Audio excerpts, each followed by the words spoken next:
Kita selalu tanya orang, "Kamu oke?" Tetapi, pernahkah kita benar-benar bersedia untuk mendengar jawabannya? Kadang-kadang, orang yang paling baik tersenyum sebenarnya sedang menyimpan terlalu banyak rasa di dalam dirinya. Dan melalui buku Apa Kabar Depresi, karya Dr. Sakinah Saleh ini, saya belajar bahawa tidak semua luka boleh dilihat dengan mata. Assalamualaikum warahmatullahi wabarakatuh dan salam sejahtera. Sebelum saya mengupas isi buku ini dengan lebih lanjut, eloklah jika saya memperkenalkan diri terlebih dahulu.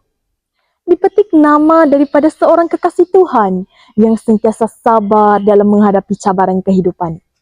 Saya, Siti Rabiatul Adawiyah binti Sukri, anak didik Sekolah Menengah Kebangsaan Sri Lanka dengan kod sekolah XIA 4302.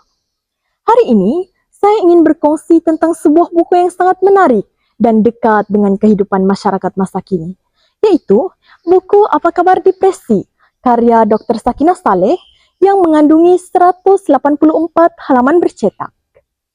Apabila mendengar perkataan depresi, ramai orang menganggap ia hanyalah masalah emosi biasa atau sikap terlalu berfikir. Namun, selepas membaca buku ini, saya mula memahami bahawa depresi ialah sesuatu yang lebih mendalam dan perlu diberi perhatian. Buku ini ditulis menggunakan bahasa yang mudah difahami dan sangat dekat dengan kehidupan harian.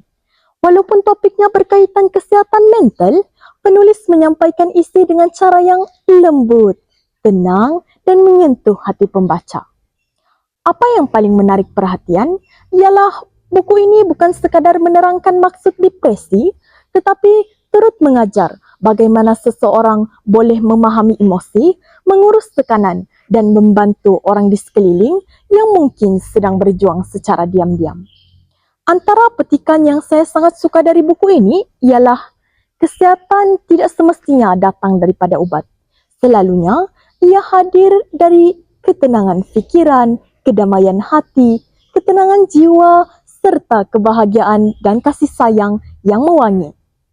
Petikan ini memberi kesedaran bahawa manusia bukan sahaja memerlukan rawatan fizikal, tetapi juga kasih sayang, sokongan dan ketenangan emosi. Selain itu, buku ini juga menggabungkan unsur psikologi, motivasi diri dan perspektif Islam. Ini menjadikan isi kandungannya lebih lengkap dan sesuai dibaca oleh pelbagai lapisan, termasuk pelajar.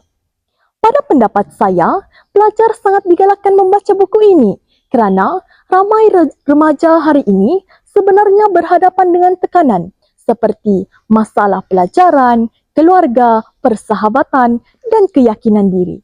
Kadang-kadang mereka memilih untuk memendam perasaan kerana takut tidak difahami.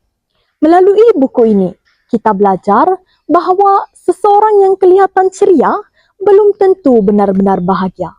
Ada orang yang sedang berjuang sendirian tanpa kita sedari. Buku ini juga mengajar kita untuk menjadi lebih empati terhadap orang lain. Kadang-kadang, satu kata yang baik atau pertanyaan ringkas seperti "kamu oke?" boleh memberi kekuatan yang besar kepada seseorang.